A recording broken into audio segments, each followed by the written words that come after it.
Selamat sejahtera cikgu ucapkan kepada semua pelajar yang dikasihi. Semoga semua dalam keadaan sihat. Pada hari ini cikgu akan ajar novel Komsas dalam mata pelajaran Bahasa Melayu tingkatan 2. Novel bagi tingkatan 2 ialah novel Darah Titik di Sematang. Jadi kalau kita perhatikan gambar, ini ialah buku novel Darah Titik di Sematang tingkatan 2. Jadi kalau anda perhatikan muka kulit depan buku ini, kita dapat lihat ada memang saya ada titisan darah.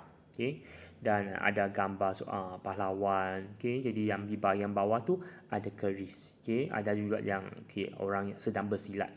Jadi itu gambaran secara ringkas tentang novel tingkatan 2. Jadi kita akan lihat kulit belakang pula bagi novel ini. Jadi kita akan lihat bersama. Darah Titik di Sematang. Sebuah lagi kisah perjuangan anak bangsa menentang penjajah. Kali ini gelanggannya di Pahang. Jadi memang Sematang tu terletak di Pahang. Pendukung utamanya Datuk Bahaman dan anak-anak buahnya. Jadi sini kita dapat lihatlah iaitu siapa yang berjuang di sini. Antagonisnya, Inggeris bukan saja mencabuli perjanjian yang telah dibuat, tetapi menghina anak negeri dengan sikap tamak dan angkuh. Sejarah menjadikan bukti bahawa perjuangan menegakkan kebenaran dan mengembalikan hak banyak sekali dugaannya. Dan ada juga ada kalangan yang juga yang menanggut di ayat yang kerah. Jadi ada yang ambil kesempatan. Menjadi dalam dua markah. Jadi ada yang jadi dalam dua markah, jadi ada yang jadi pengkhianat, pembelok. Mengkhianati bangsa sendiri demi kepentingan peribadi. Inggeris bijak memainkan jarum, mendalam orang yang mudah dipalakkan dan menyebar fitnah bagi melumpuhkan perpaduan rakyat. Jadi itu yang berlaku dalam cerita dalam novel ini. Perjuangan yang bersejarah ini dilihat daripada kacamata anak-anak remaja yang cekal dan berani, yang mengisafi erti maruah dan harga diri. Jadi sini kita jadi memang saya rasa novel ini memang tentang kisah perjuangan. Perjuangan anak muda dengan pahlawan Melayu dalam usaha untuk menentang penjajah Inggeris. Jadi itu secara ringkas yang kita dapat lihat daripada maklumat yang ada di sini. Jadi sekarang kita akan terus lihat plot. Jadi plot, cikgu akan kita akan lihat plot. Apa itu plot? Plot ialah jalinan peristiwa dalam sesebuah cerita yang rapat pertaliannya dengan gerak laku, lahiriah dan batinnya watak dalam cerita. Jadi sini senang saja kalau cikgu nak kata plot. Apa itu plot? Plot ialah jalinan peristiwa ataupun rentetan peristiwa dalam sesebuah karya. Maksudnya ada kesinambungan. Maksudnya kita ada urutan dalam peristiwa dalam sesebuah cerita. Dan sini segala peristiwa dalam plot memang berdasarkan hukum sebab dan akibat. Jadi memang ada memang dia buat memang akan ada urutan lah dari awal sampai ke akhir. Dan plot ni terdiri daripada plot kronologi dan plot bukan kronologi. Kronologi maksudnya ada urutan lah. Dan plot terbina daripada peringkat permulaan, perkembangan, perumitan, puncak dan peleraian. Jadi sini cikgu anggap plot ni kita ada 5P. Apa 5P? P yang pertama permulaan, P kedua perkembangan, P ketiga perumitan dan P yang keempat puncak, P yang kelima pula ialah peleraian. Peleraian tu ialah penutup. Jadi memang kita ada urutan. Jadi sekarang kita akan lihat bersama. Pengenalan. Pengenalan bagi ataupun permulaan bagi novel ini. Pembaca diperkenalkan dengan tempat lubuk teruang iaitu di Sungai Sematang. Selain itu pembaca juga diperkenalkan, jangan salah, diperkenalkan dengan watak seperti Zahid, Rahman, Samad dan juga Awam Muhammad. Jadi permulaan cerita ni digambarkan oleh watak Pak Datuk Bahaman sebagai orang kaya Sematang dan Mak Lela sebagai pemimpin untuk menentang Inggeris. Jadi memang permulaan cerita kita dah nampak ada orang yang bangun untuk menentang penjajah British ataupun Inggeris. perkembangan cerita. Apa yang berlaku di sini? Perkembangan. Datuk Bahaman menyuruh penduduk Lubuk Terua menentang penjajah dan membuat persediaan untuk berperang dengan membuat latihan. Zahid dan rakan-rakannya telah membantu membina kubu di pangkal Merbau berdarah di tepi lubuk Meruah ni. Jadi memang mereka membuat kubu di sana. Jadi sini itu bagi perkembangan cerita. Jadi sini kita teruskan lagi perumitan cerita. Apa yang berlaku seterusnya? Jadi cerita ni jadi semakin rumit ataupun kompleks. Inggris mula bertapak di Lubuk Terua. Mata-mata Inggris telah membina rumah basong. Rumah basong ni ialah penjara. Jadi di tepi tebing, manakala Zahid dan rakan-rakannya membina kubu serta menyediakan bambu runcing untuk menyerang Inggris. Bambu ni ialah buluh yang tajam lah.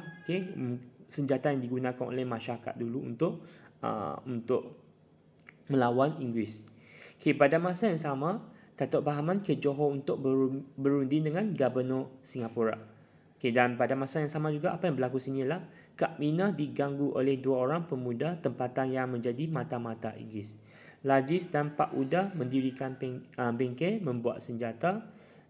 Datuk Bahaman pula meminta Lajis dan Rahman menjadi pengintip di Kuala Sematan.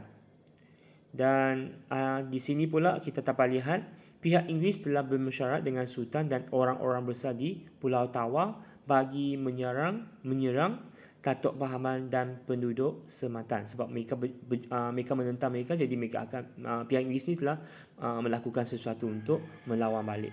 Jadi itu yang berlaku perumitan cerita ataupun cerita ni semakin rumit ataupun semakin kompleks.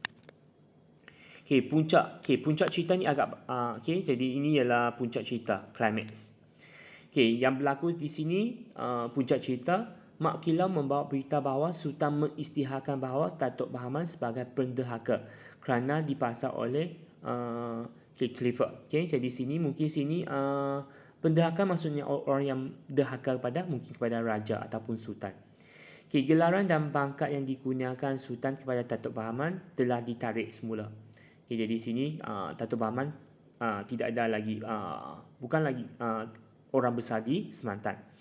Pak Uda Ismail, Pak K. Abbas dan Samad ditangkap oleh Inggris tetapi berjaya diselamatkan oleh Datuk Bahaman. Kemudian Pak Uda Ismail telah dibunuh oleh Inggris. Datuk Bahaman menjelaskan bahawa Inggris, mata-mata Inggris dan asas Sultan yang diketuai oleh Tengku Ali akan mudik ke Sematan. Mudik ni maksud mereka akan lalu gunakan perahu ataupun sampan. Tok Selabik menjadi marah kerana mata-mata Inggris dan askar Sultan. Jadi Tok Selabik ni orang pengikut Datuk Bahaman. Jadi di sini dia marah kerana Datuk Bahaman melarang Tok Selabik menyumpit mata-mata Inggris dan askar Sultan. Jadi dia marah. Tapi di sini Tok Selabik ni masih patuh pada arahan Datuk Bahaman. Askar Sultan mukir janji mereka tidak menembak ke udara dan sebaliknya mereka telah menembak Mak Lela, Awam Muhammad dan juga pengikut Datuk Bahaman. Jadi situasi yang sebalik berlaku sebab sebelum ini Datuk Bahaman telah berjumpa dengan raja. Bahawa mereka akan mungkin mereka tidak berperang dengan betul-betul lah, mereka akan berlakon saja. Tapi situasi yang lain berlaku. Jadi ada kehilangan, ada yang kena tembak. Jadi situasi yang memang tidak dijangka berlaku. Datuk Parlimen Raja meminta Datuk Bahaman membalas serangan pihak Inggeris, tetapi Datuk Bahaman tetap berpegang pada janjinya sebab janji kepada Sultan.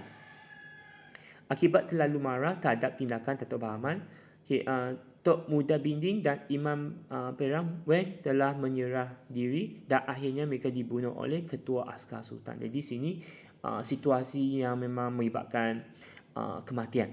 Jadi itu bagi puncak cerita novel ini. Bagi peleraian, penutup cerita. Penutup cerita ni kita dapat lihat ramai prajurit ataupun askar sematan telah gugur. Maksudnya mereka telah meninggal dunia, telah mati dalam pertempuran tadi. Dan mereka telah akhirnya mereka telah berundur ke darat Columbia. Pihak Inggeris dan askar-askar sultan sangat gembira. Mak Kilau membawa surat bahawa penduduk sematan telah mendapat pengampunan sultan kecuali Datuk Bahaman. Jadi mereka dapat ampun, maksudnya dapat dimaafkan, tapi Datuk Bahaman saja tidak dapat pengampunan.